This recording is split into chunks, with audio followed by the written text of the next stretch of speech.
Daily chicken ಮೀನು. ಅದಕ್ಕೆ ನಾನು ಹೇಳೋ ಈ ಪನ್ನೀರ್ ರೆಸಿಪಿನ ಒಂದು ಸಲ ಟ್ರೈ ಮಾಡಿ.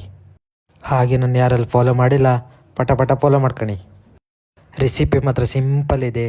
ಅದು ಹೇಗೆ ಮಾಡೋದು ಅಂತ ಹೇಳಿಕೊಡ್ತೆ ಬನ್ನಿ. ಫಸ್ಟಿಗೆ ನಾವು ಅದಕ್ಕೆ ಗ್ರೇವಿ ರೆಡಿ ಮಾಡ್ಕೊಂಬ. 3-4 ನೀರುಳ್ಳಿ, 1-4 ಟೊಮೆಟೊ, ಕಡಿ ಸ್ವಲ್ಪ ಶುಂಠಿ, ಕಡಿ ಸ್ವಲ್ಪ ಬೆಳ್ಳುಳ್ಳಿ, ಈ ಥರ ಒಂದು ಕಟ್ ಮಾಡ್ಕೊಂಡು ರೆಡಿ ಮಾಡ್ಕೊಳ್ಳಿ. ಕಡಿಗೆ ಅದಾದ್ಮೇಲೆ ಒಂದು ಕಡಾಯಿ ಇಟ್ಕೊಂಡು ಸ್ವಲ್ಪ ಎಣ್ಣೆ ಹಾಕ್ಕೊಂಡು ಫಸ್ಟಿಗೆ ಬೆಳ್ಳುಳ್ಳಿ, ಕಡಿಗೆ ಅದಾದ್ಮೇಲೆ ಶುಂಠಿ ಇದು ಹಾಕ್ಕೊಂಡು ಸ್ವಲ್ಪ ಫ್ರೈ ಮಾಡ್ಕೊಳ್ಳಿ. ಸ್ವಲ್ಪ ಫ್ರೈ ಆದಮೇಲೆ ನೀವು ಕಟ್ ಮಾಡಿ ಇಟ್ಕೊಂಡು ನೀರುಳ್ಳಿ ಸ್ವಲ್ಪ ಬ್ರೌನ್ ಆದಮೇಲೆ ನೀವು ಕಟ್ ಮಾಡಿ ಇಟ್ಕೊಂಡಿದ್ದ ಟೊಮೆಟೊ ಹಾಕಿ ಇದನ್ನು ಒಳ್ಳೆ ಮಾಡಿ 4-5 ನಿಮಿಷ ಫ್ರೈ ಮಾಡ್ಕೊಳ್ಳಿ. ಈಗ ನಮ್ಮದು ಗ್ರೇವಿ ಐಟಮ್ ರೆಡಿ ಆಯ್ತು. ಅದು ಆದಮೇಲೆ ಒಂದು ಫ್ರೈ ಪ್ಯಾನ್ ತಗೊಂಡು ಚೂರದು ಬಿಸಿ ಹಾಕ್ಕು, ಸ್ವಲ್ಪ ಎಣ್ಣೆ ಹಾಕೊಂಡು ಲೈಟಾಗಿ ಸ್ವಲ್ಪ ಉಪ್ಪು ಹಾಕಣಿ.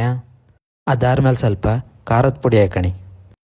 ಕಡಿಗೆ ಅದಾದ್ಮೇಲೆ ನೀವು ಕಟ್ ಮಾಡಿ ಇಟ್ಟಿದ್ದು ಪನ್ನೀರ್ ಗ್ಯಾಸ್ ಸ್ವಲ್ಪ ಸ್ಲೋ ಇಟ್ಕೊಂಡು ಇದನ್ನು ಒಳ್ಳೆ ಮಾಡಿ ಒಂದು ಫ್ರೈ ಮಾಡ್ಕೊಳ್ಳಿ.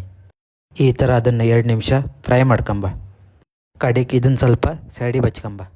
ಕಡಿಗೆ ಅದಾದ್ಮೇಲೆ ಒಂದು ಕಡಾಯಿ ತಗೊಂಡು ಕಡಾಯಿ ಬಿಸಿ ಆದಮೇಲೆ ಅಮೂಲ್ ಬಟರ್ ಹಾಕೊಂಬ.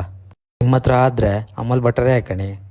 ಕಡಿಗೆ ಅದಾದ್ಮೇಲೆ ಸ್ವಲ್ಪ ಜೀರಾ ಸ್ವಲ್ಪ ಫ್ರೈ ಆದಮೇಲೆ ಹಸಿಮೆಣಸು ಹಾಕಣಿ. ನಾ ಕಮ್ಮಿ ಹಾಕೊಂಡಿದ್ದೆ, ನಿಮಗೆ ಖಾರ ಜಾಸ್ತಿ ಬೇಕಾದ್ರೆ ಜಾಸ್ತಿ ಹಾಕಣಿ. ಅದಾದಮೇಲೆ ನೀವು ಕಟ್ ಮಾಡಿ ಇಟ್ಕೊಂಡು ನೀರುಳ್ಳಿ ಹಾಕಣಿ. ನೀರುಳ್ಳಿ ಸ್ವಲ್ಪ ಬ್ರೌನ್ ಆದಮೇಲೆ ಒಂದು ಸೌಂಡ್ ತಕ ತಿರ್ಸ್ಕೊಂಡು ಲೈಕ್ ಮಾಡ್ಕೊಂಡು ಅದಾದಮೇಲೆ ಚೂರು ಹಲ್ದಿ ಪೌಡ್ರ್ ಹಾಕಣಿ. ಅದಾಪಕ್ಕೂ ಸ್ವಲ್ಪ ಖಾರದ ಪುಡಿ ಹಾಕಣಿ. ಜಾಸ್ತಿ ಬೇಕಾದ್ರೆ ಜಾಸ್ತಿ ಹಾಕಣಿ, ನಂಗೆ ಜಾಸ್ತಿ ಖಾರ ಬೇಡ. ಅದಾದಮೇಲೆ ಸ್ವಲ್ಪ ಧನಿಯಾ ಪೌಡ್ರ್ ಹಾಕಣಿ. ಅದು ಹಾಕ್ರ ಮೇಲೆ ಗರಂ ಮಸಾಲೆ ಪೌಡ್ರ್ ಹಾಕಣಿ. ಈ ರೆಸಿಪಿ ನಮ್ಮ ಸ್ಟೈಲ ಮಾಡ್ತಿದ್ದೆ. ಕಡಿಗೆ ಅದೆಲ್ಲ ಹಾಪಕ್ಕೂ ಲಾಸ್ಟಿಗೆ ಜೀರಾ ಪೌಡ್ರ್ ಹಾಕಣಿ. ಅದೆಲ್ಲ ಹಾಕ್ಕೊಂಡು ಒಂದು ಸೌಂಡ್ ತಗೊಂಡು ಒಳ್ಳೆ ಮಾಡಿ ಅದನ್ನು ಫ್ರೈ ಮಾಡ್ಕೊಳ್ಳಿ. ಗ್ರೇವಿ ಮಾಡಿದ ವಿಡಿಯೋ ಡಿಲೀಟ್ ಆಯಿತಾ?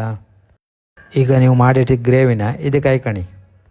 ಕಾಣಿ ಈಗ ನಮ್ಮದು ಗ್ರೇವಿ ರೆಡಿ ಆಯ್ತಾ, ಒಳ್ಳೆ ಕೊದಿತಾ ಇತ್ತು. ಈಗ ನಾವು ಪನ್ನೀರ್ ಫ್ರೈ ಮಾಡಿ ಇಟ್ಕೊಂಡದಿತ್ತಲ್ಲ ಅದನ್ನು ಈ ಥರ ಹಾಕ್ಕೊಂಬ ಇದಕ್ಕೆ ಒಳ್ಳೆ ಮಾಡಿ.